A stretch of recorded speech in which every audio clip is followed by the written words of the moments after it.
Hi everyone, so welcome to step 2, which is toning. Now sorry, I just did toner and I'm kind of finishing it up. And you'll see that in the video of the actual process of doing it. Toner, the definition of toner is kind of tricky to kind of specifically put your finger on because the definition has changed over the years, I think, and I think everyone's version and technique and definition of what a toner is and what it should be and what it should do is quite different. For me personally, toner is almost like a successor to cleansing, and it's also mainly for me where I do my exfoliation, because I don't really do facial scrubs because I find them to be abrasive, and that often, especially if you have a breakout or kind of a blemish area and you exfoliate using those granules, it's going to loosen the bacteria up and spread it around the rest of your face because it's got those abrasive particles in them. And oftentimes if you scrub too hard, you can get microabrasions on your skin, which can make your skin more susceptible to many issues. I also just find them to be a little bit too harsh on my skin. My skin is fairly normal, but it is quite sensitive. So I kind of have to be careful sometimes with what I use because I don't want to do anything that's going to kind of rip my skin apart and be detrimental.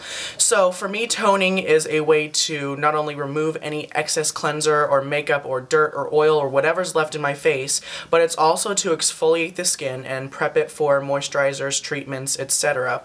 I do toning both morning and night, and as you will see in the video, it's a very simple process. You just get a cotton pad soaking in the toner and wipe it all across your face, essentially.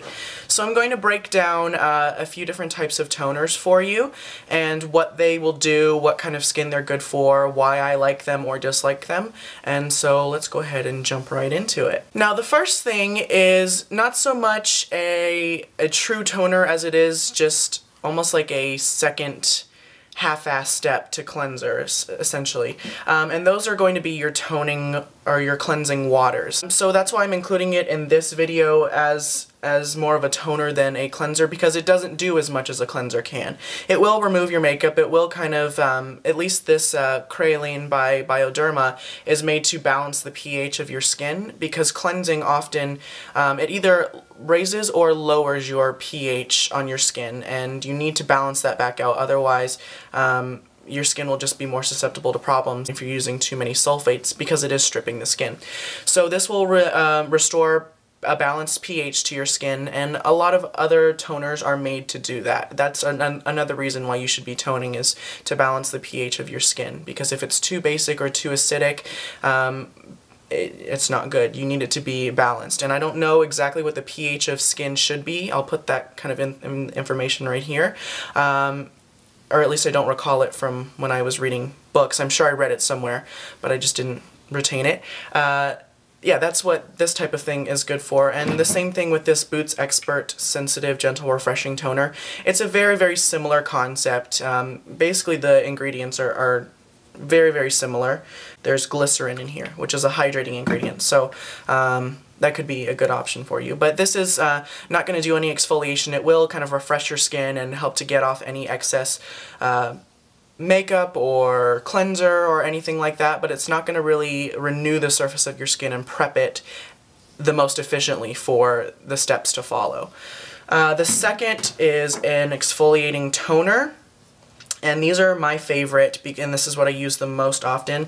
The one I'm going to demonstrate right now for you is the Mario Badescu Glycolic Acid Toner, and this is a recent purchase, and I'm still testing it out. I'm not sure it's 100% exactly what I want. I do notice that my skin does slightly sting, ever so slightly. It's not anything unbearable, but I've never experienced this with a toner before, and it's kind of confusing because there's only water, aloe gel, grapefruit extract, and glycolic acid. So there's no alcohol, and so I don't know. So I really do just soak a cotton pad in this and wipe it all over my face. I tend to start kind of below my eyes and on my cheekbones because that's where I have the most textural issues on my face. That's where I have my scarring, my ice pick scarring, my little micro craters from acne, and most of my discoloration is on my cheeks. My forehead and my chin and my nose tend to be fine, but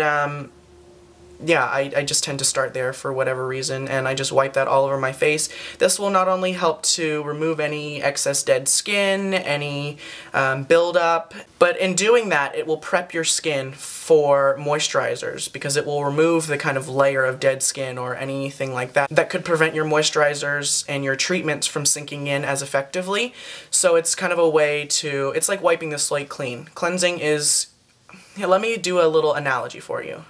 Okay, so cleansing would be like removing the wallpaper, because you can't paint over wallpaper no matter how hard you try, but toning is like taking a little paint chip or paint scraper and scraping all the excess little bits off. Cleansing is going to do the grunt of the work, and toning is kind of a second step to that that's just as important, but is not as essential as removing the wallpaper is, if you know what I mean. Another exfoliating toner that I love that is kind of hard to get your hands on, but is still, if you can get your hands on it and you don't mind paying the money for it, is worth it. The Clarins Gentle Exfoliator Brightening Toner. This is, I think, the best toner that I've ever used. And I need to look at the box again for ingredients, but this has glycolic, lactic, salicylic. It's got all of the AHAs and BHAs, and while it does have alcohol, it does have some glycerin immediately following it on the ingredients list, so I don't find that it's drying on the skin at all. It has a very pleasant smell. And it's a Clarins is a French skincare company, and French skincare, I think, just tends to be the most luxurious for the price and the most effective for the price. Bioderma, again, being another example of a French skincare product, I just think they're done very, very well. And yeah, this one is one of my favorites. If you are someone who experiences a little bit more of an acne problem, something like the Aveda Botanical Kinetics exfoliant, which doesn't have any glycolic or lactic, but it does have salicylic acid, which is a BHA, and that's going to help to exfoliate the pore from inside out to remove any dirt, oil, bacteria from your pores, which can then lead to a potential breakout. So this one is not my favorite for kind of renewing the skin and getting all of the dead skin and surface gunk off of it, but it is effective in toning the skin and kind of exfoliating it from the inside out rather than focusing on the surface. And it's pretty easily accessible if you go to any place that they sell Aveda. They usually have it at the mall, and it's not that expensive. There's also spray toners, which are kind of made, you can wipe them across the surface of the skin, but I find that I just like the feeling of the spray on the surface of my skin a lot more. The Super by Dr. Nicholas Perricone Detox Elixir is quite good. I like it. I put it in a spray bottle here. I need to refill it. But I just spray that on the surface of the skin after I have used an exfoliating toner, just to kind of, I don't know, I feel like it helps do an extra step of balancing the pH and refreshing the skin, and it's not going to do that much exfoliation, but it does kind of feel nice on the skin, and it is good, especially if you've been experiencing some kind of clogging or pollution in your skin, if you will. Another sort of spray toner is Mineralized Charge Water from MAC, same thing as Fix Plus. These are not really going to do very much, except typically they're made to hydrate the skin because they're like a water and glycerin mixture.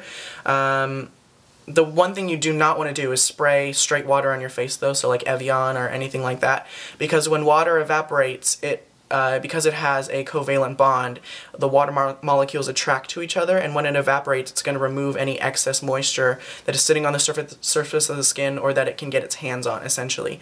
So that's just going to dry your skin out. Funny enough, you think water is hydrating, but it's really not. One thing that is not so much a toner as it is an exfoliant, but I am including it with the toners because that is what I mainly use as exfoliating toners, is the First Aid Beauty Facial Radiance Pads. This is going to do the same thing that an exfoliating toner will, but I find that this to be one of the most gentle things I've ever used, and the pads are pre-soaked in the exfoliant, so you don't need to do any pouring of anything onto a cotton pad, so could be an option for you. And then there's things like witch hazel, which are astringents, and this has a little bit of alcohol in it, so I tend to mix it with a little glycerin to kind of cut the effect of the alcohol. But these are just kind of made, they're not going to exfoliate, they're not all that refreshing for the skin, but they can just be a nice step in between cleansing and moisturizer if you choose to. They're not my immediate choice. I do use them after I shave, and I do notice that it helps to cut down on the amount of razor irritation and razor bumps that I get. but they're not going to be an essential thing, and they're not going to be as effective as something like an exfoliating toner or even a cleansing water would do. They're more of like a first aid topical thing, but it can be an option if you'd like. So all in all, toner is kind of, I think one of the most common questions, and one of the questions I had for so long too, is what is a toner, what does it do, why should I tone? And essentially it's like I made that reference to the wallpaper. It's like cleansing is going to remove all the wallpaper, but toning is going in there with the little paint scraper and ensuring that you get all the little tiny bits off, so that way you can start fresh and go in with your moisturizer or your paint to follow. Because you try and put paint over something that you just ripped the wallpaper off, there's still going to be a little residue left that's not going to give you the best results that you want. So toning, you know, I have recently become really into it because that's how I get my exfoliation in. It's like a supplement almost. I don't do it during the cleansing process anymore. I do it really as a toning step, and I just find that, you know, it's hard to find a really, really good exfoliating toner because so many toners are full of alcohol or stripping, or they don't really do that much. So trying to find a good toner has been a little bit of a process, but once I do find one that I'm absolutely in love with, I know that I will be continuing to use it for a long, long time. So if there's anything that I missed, or if you have any more questions, I'm sure either I or someone else can answer it, and we can all learn from each other, and then go ahead and hopefully this helped before you click to the next video, but that's my take on toning. So if you want to click right here for the following step 3, hopefully you can find that helpful, as well as this and the one before it, step 1. So yeah, I will talk to all you guys in the next video. Bye.